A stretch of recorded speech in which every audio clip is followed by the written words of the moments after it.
সুপ্রিয় দর্শক, আজকে আমাদের মাঝে উপস্থিত রয়েছেন সঙ্গীত শিল্পী ও শিক্ষক অরুণ চৌধুরী। শুভ সকাল, কেমন আছেন? শুভ সকাল, ভালো আছি। আচ্ছা, আমরা জানি যে আপনি একজন শিক্ষক, সেই সাথে সঙ্গীত শিল্পী। শিক্ষকতার পেশায় নিজেকে নিয়োজিত রেখেছেন কতদিন ধরে? আসলে এটা শিক্ষক বলতে সঙ্গীতের একটা স্কুল আছে আমার, এটা 2019 সালে আমি প্রতিষ্ঠা করেছি এবং সেখানে আমি এককভাবেই শিক্ষকতা করে যাচ্ছি বাচ্চাদের তৈরির জন্য আর কি। আচ্ছা, কেমন লাগে এই প্রফেশনটাতে? কারণ সঙ্গীত শিল্পী হিসেবে তো একটা নিজের থাকেই আরও ভালো করার, সেই সাথে টিচারের দায়িত্ব যখন কাঁধে এসে পৌঁছয় তখন দায়িত্বটা আরও বেড়ে যায়। এই বিষয়টি আপনি কিভাবে দেখেন? বিষয়টা আমি খুব এনজয় করি এই কারণে যে ছোট্ট ছোট্ট বাচ্চা, 5 থেকে 6 বছরের বাচ্চা, এরা যখন শিখতে আসে তখন এদের নানা রকম কিউরিসিটি থাকে যে এটা কীভাবে হয়, কেন হয়। সব থেকে সুবিধা হচ্ছে আমার মনে হয় যে এর একটা কম্পিউটার, এদেরকে যা বলা হয় সাথে সাথে ধরে নেয়। তো এই যে ধরে নেয়, এই জিনিসটা আমার খুব আনন্দ লাগে এবং মানে শেখাতেও খুব মজা লাগে। যে আমি এমনও আছি যে বাসায় গিয়ে তারা বলছে যে স্যার যেটা বলেছে এটাই রাইট, এইটাই ঠিক হবে।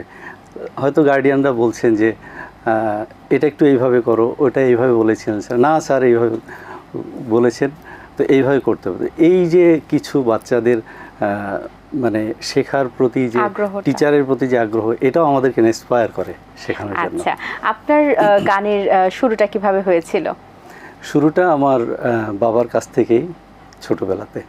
আচ্ছা, গানের সাথে ছোটবেলার কোনো স্মৃতি আছে কিনা যেটা এখনো আপনাকে আনন্দ দেয়? হ্যাঁ, অবশ্যই আছে। আমার গ্রামের স্কুলে গানের তো অনেক কম্পিটিশান হতো, তো তখন সবাই বলতো তোর বাবা গান করে, তুই কেন গান করিস না? তো এরকম হঠাৎই একদিন একটা গান করলাম আর কি, বাবার গাওয়া গান। তো সেটাতে আমি ফার্স্ট হলাম। তখন নিজের কাছেও অনেক আনন্দ লাগলো এবং এই গানটা নিয়ে পরে আবার অনেকে ধরুন রাস্তায় গেলে আছে না, গ্রামে অনেক রকম মানুষ থাকেন, তারা কেউ কেউ ভালোভাবে বলতো যে এই গানটা ভালো হয়েছে, আবার কেউ কেউ গানটা তারা গেয়ে শোনাতো। এই যে জিনিসটা, এটা খুব ভালো লাগতো। আপনার স্কুলে কি কি ধরনের গান শেখানো হয়? স্কুলে আমি ক্লাসিক্যাল শেখাই, রবীন্দ্র, নজরুল, ফোক গান, বেসিক যে সঙ্গীতগুলো আছে এটাই শেখানো হয়। আপনার পছন্দের সঙ্গীত কোনটি? আমি বেসিক্যালি নজরুল সঙ্গীত করি, পাশাপাশি আধুনিকটাও আমার খুব ভালো লাগে।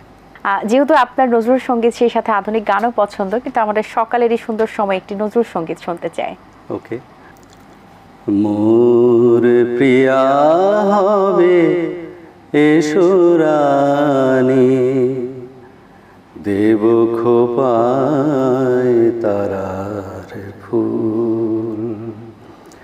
মোর প্রিয়া হবে এসো রানী, দেব খোপায় তারার ফুল। করনে দোলাবো তৃতীয়া তিথির, চৈতে চাঁদের দুল। প্রিয়া হবে এসো রানী, দেব খোপায় তারার ফুল। বাহ, সুন্দর একটি গান, আপনাকে ধন্যবাদ। এখন বর্তমান সময়ে তো আমরা আধুনিক গান প্রচুর শুনে থাকি, আপনি কোন ধরনের গান বেশি শুনে থাকেন? গান সব ধরনের গানই শোনা পড়ে, বিশেষ করে পুরনো দিনের গান, 80-90 দশকের। আপনার পছন্দের শিল্পীকে? আমাদের দেশে যদি বলি, অবশ্যই আমাদের সুবীর স্যার, আব্দুল হাদী, এনারা, ইন্দ্রকিশোর।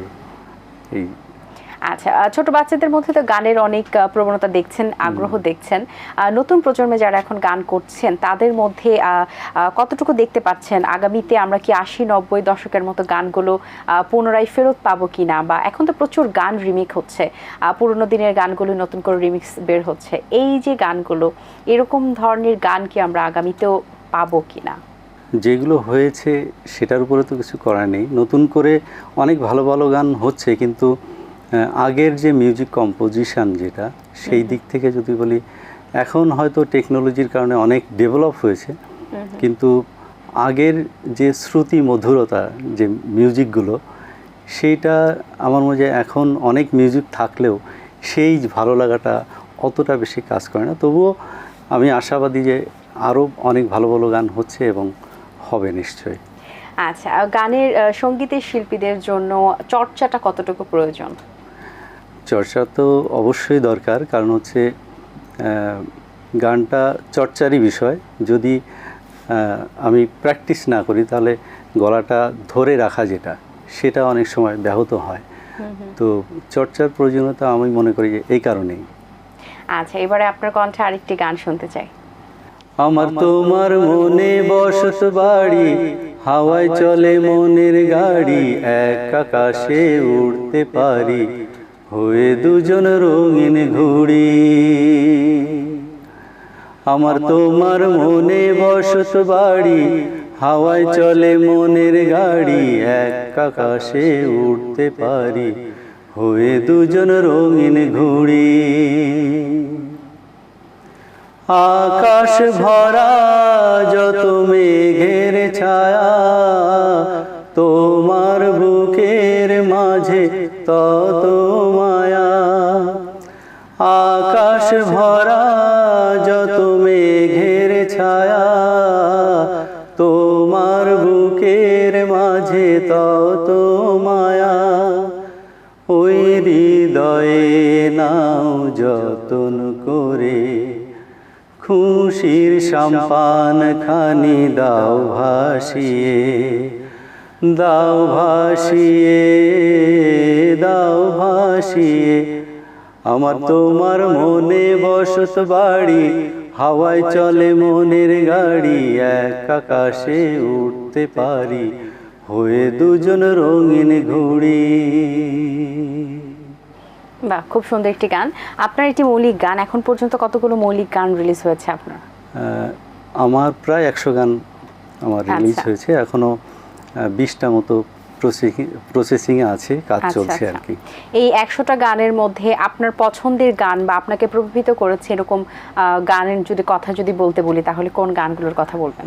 যে গানটি আমি এখন করলাম বেসিক্যালি, এই গানটা আমার খুব ভালো লাগে। আচ্ছা, এই 100টি গানের মধ্যে আপনি অনেকগুলোর কথা লিখেছেন, সুর করেছেন, আর কোন কোন সুরকার গীতিকাররা ছিলেন? এর মধ্যে আমার খুব প্রিয় একজন গীতিকার আছে, খোকন কুমার রায়, সৈয়দ জিনাত আলী, এনাদের গান আমার বেশি করা পড়েছে। তাছাড়া রেডিওতে অনেক ভালো ভালো গীতিকার আছেন, এই মুহূর্তে আমি নাম মনে করতে পারছি না, তাদের গানও আমি অনেক করেছি আর কি। আচ্ছা, মৌলিক গানগুলো ম্যাক্সিমাম কোন ধরনের গান ছিল?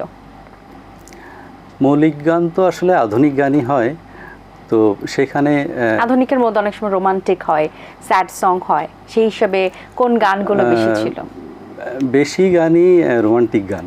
আচ্ছা, বেশিরভাগ গানই রোমান্টিক। আপনার রোমান্টিক গান অনেক বেশি পছন্দ মনে হয়। যেহেতু আপনি অলরেডি একটা প্রফেশনে আছেন, শিক্ষকতা করছেন গানের সাথে, সেই জায়গায় তো ব্যস্ততা অনেক বেশি, অবসর সময় পাওয়া হলে কি করা হয়? আমি অন্য প্রাইভেট জবও করি, পাশাপাশি গানের স্কুলটা আছে, তো অবসর সময়টা গানের মধ্যেই কাটে। আর বাসায় ছোট বাচ্চা। প্রাইভেট কি জব করছেন? প্রাইভেট, এটা প্রাইভেট কোম্পানি আর কি। আচ্ছা, সেখানে অ্যাকাউন্টসের কাজ করি আর কি। আচ্ছা, গানের সাথে আর কি কি পরিকল্পনা রয়েছে ভবিষ্যতে? গানের সাথে আসলে স্কুলটাকে দাঁড় করানো, বাচ্চাদেরকে ভালো নার্সিং করে তারা যাতে আরও বেশি ভালো করতে পারে, এটা একটা মূল উদ্দেশ্য। আর বাংলা শুদ্ধ গানের সঙ্গে থাকা, ভালো ভালো গান গাওয়া, লেখা, সুর করা, এগুলোই। আপনার কণ্ঠে আরেকটি গান শুনতে চাই, কোন গানটি শোনাবেন আমাদেরকে? তোমায় নিয়ে লিখব কবিতা, ছন্দ না পায় খুঁজে, কি উপমা দেব তোমায়, ভাবছি দু চোখ বুঝে, ওহো ভাবছি দু চোখ বুঝে। তোমায় নিয়ে লিখব কবিতা, ছন্দ না পায় খুঁজে, কি উপমা দেব তোমায়, ভাবছি দু চোখ ভাবছি দু চোখ বুজে। বাহ, সুন্দর একটি গান শুনিয়েছেন, অসংখ্য ধন্যবাদ আপনাকে। ধন্যবাদ। অনেক ভালো লেগেছে আপনার সাথে কথা বলে। ভালো থাকবেন সব সময়। আপনাকেও ধন্যবাদ। এটিএন বাংলার দর্শক যারা আছেন তাদেরকে অনেক ধন্যবাদ। দর্শক, আশা করছি আজকের আয়োজন আপনাদের ভালো লেগেছে। আজ এই পর্যন্তই। আপনাদের সঙ্গে দেখা হবে আগামী পর্বে নতুন কারোর সঙ্গে। সেই পর্যন্ত ভালো থাকুন, সুস্থ থাকুন এবং এটিএন বাংলার সাথেই থাকুন। আল্লাহ হাফেজ। দিন আসে দিন যায়, সময়টা চলে যায়, তবু আছি এই বেশ ভালো। জীবনটা রঙময়, যেভাবেই হওয়া চাই, নয় কভু সাদা কালো। এই আশাতে স্বপ্ন ভাসে, সুখ হাসে চোখে মুখে, চায়ের চুমুকে।